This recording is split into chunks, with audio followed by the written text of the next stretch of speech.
Mike Tedeschi, Wealth Management Advisor at Perspective Wealth Planning with this week's market breakdown video. We're going to take a look at the four major U.S. indexes, the U.S. dollar and commodities, and then we're going to talk about how 2021 has been the worst year for trading ever and what that means for us moving forward.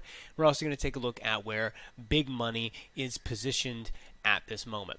So let's jump right into it. First and foremost, S&P 500 continues to make new all-time highs. We had another new all-time high put in here on Thursday while I'm filming this video. The Nasdaq made a new all-time high as well today. We jump in and we take a look at the Dow Jones. The Dow Jones hasn't put in a new high in the last 2 weeks, but it is holding up nicely in a nice tight range right in here. So we're looking to see if that can make another break to the upside. The Russell is very close. It's had a strong week since last time we spoke, but it's just still a stone's throw away from that all-time high. And remember, we have, when we look at this, a series of higher lows still in play. And technically, we still have a series of higher highs if this one can get up here and make a new high. So we have been kind of moving sideways here since the beginning of the year's first push, but we continue to put in higher lows in on the Russell, and that's really, really important. If we start breaking below these lows, that changes it, but right now this again just looks like a big healthy move from down below, sideways action, kind of digesting those incredible gains that we saw since November of last year in the Russell, and so we're really watching what happens when we get up to these all-time highs right here, which is just a percentage or two away. We look at the U.S. dollar. We keep talking about this. We have still a lower trend in place. We have lower highs and lower lows still. We were paying really close attention a couple weeks ago what happened right here to see if we could make a higher high, and that would change the direction that we've seen, but we were unable to do so. The dollar came right up into this 93 zone and failed and has fallen all the way back down and is now almost back towards the lows from the beginning of the year. When we back this chart up further, again, we can see the major importance of this area. I'm going to put this in on a monthly chart so we can look at about 20 years worth of data.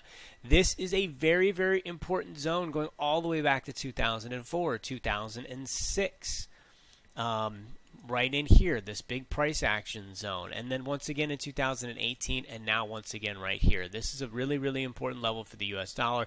What happens here is really, really important. We have not had any clarity since in the last 4 or 5 months or so. We've just kind of been bouncing up and down inside this zone. The next move is going to be really important. If the U.S. dollar can hold on right here and turn around, that would be a headwind for those commodity prices. If the U.S. dollar does break below that 89 level, that would be a tailwind for commodities that have already started flying. All right, let's take a look at some commodities that we don't talk about that often. Let's look at the soft commodities. All right, corn. I'll back this up on a monthly chart so that you guys can see it. This has been an incredible move that we've seen here since the middle of last year, and it's starting to run right into major all-time high resistance from back in 2011 and 2012. But we're seeing a lot of the soft commodities make moves like that. Of course, what everyone's been talking about lately is the price of lumber. When we take a look at the lumber chart, this is just an incredible move higher. We were at about 260 last April, and here we are this April. We're at almost 1,500. So, I mean, very, very incredible, strong move that we've seen right there. Some of the other soft commodities, we'll take a look in at wheat. Wheat has been extremely strong here. And then soybeans as well have been really, really strong. And if we look again at a long-term chart of soybeans, we're running into that kind of resistance zone from back in 2011 and 2012.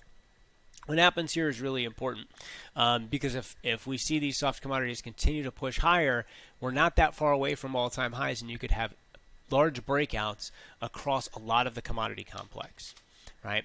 The palladium, which we've talked about many, many times, continues its breakout. It made a new all-time high there at that 2,800, and now it's almost up at $3,000 an ounce. Definitely the leader in that the metals space. Platinum's still holding on right here. We take a look in at copper. Copper did tick up and break through that 450 level today. And again, we'll back this up on a monthly chart and look at this. That is the highest monthly close ever is right at that 450, and we're basically right there with a couple of days left in the month. We could get the highest monthly close ever on copper, and we're not that far away from all-time highs as well. Oil has started to come back. Right into that resistance at 65, into that 67 zone. We really want to pay very, very close attention to what happens here. I'll back this up, and again, we'll look at it on a monthly time frame. This is a really, really important level going back over the last 20 years. A move up over 70 targets that 75 zone, and above that, really, we're back towards that 90s is where we failed back in 2014. So, watching what oil does here is really important as well. So again, this is the reason why we pay attention to the U.S. dollar, because we're looking at commodities priced in the U.S. dollar. If the U.S. dollar continues to be weak, it buys less, which subsequently pushes up commodity prices historically. And if the dollar is strong, that means we buy more. Our dollar goes further, and commodity prices have that headwind and can fall. So that is kind of the relationship that we're looking at here.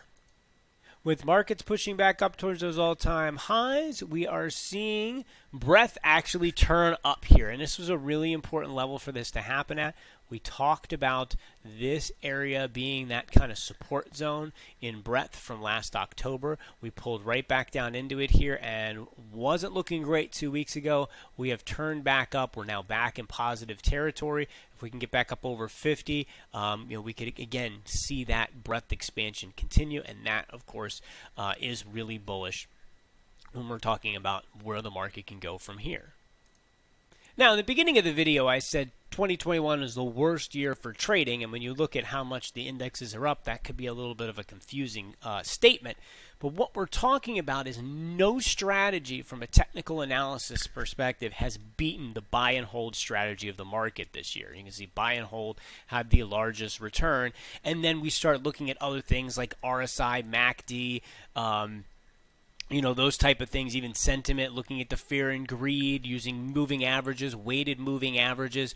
All of those are negative. This is not usually what you see. Usually you're looking at technicals and you're actually gaining alpha potentially using those type of strategies for the market. So it has been a very, very difficult year for people just from a technical trading standpoint versus those that just bought and held on. Only a few of the trading strategies were even positive. Bollinger Bands being one of them.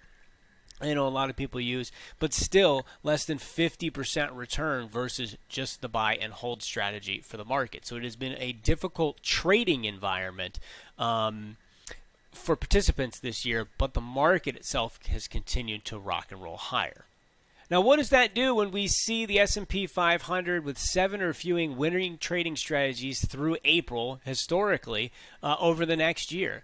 And we look at this outside of one big sell-off there in 2008, which is that big negative outlier, for the most part, is a positive data set. 6 months out, the market was positive 86% of the time. You only had one negative, and that was in 2008. 1 year out, you had two negatives. One was a minus 1% back in 2015. But, of course, 2008 was the big 37% sell-off. But the rest of the data set's very positive, so 71%. So, while it has been a tough trading environment for technical analysis, that doesn't necessarily bode negative for the future of the market when we take a look historically at this data set. There's one more way to take a look at this data set, and that is by looking at the percentage lag of those indicators and technical analysis trading against buy and hold.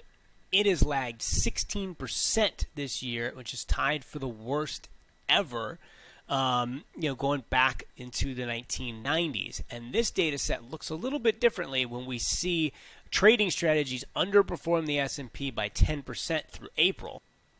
We have some very negative results over about a month, and then after that we see things positive.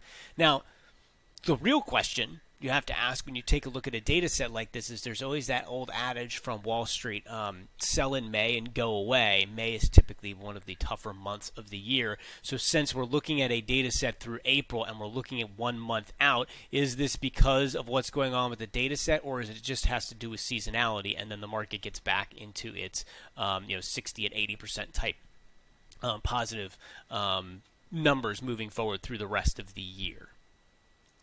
And the last data set I wanted to look at in today's video is the big money. All right, this is taking a look at 150 different portfolio managers that are controlling hundreds of billions of dollars in assets. It revealed that 67% of them think stocks will keep rising in the months ahead.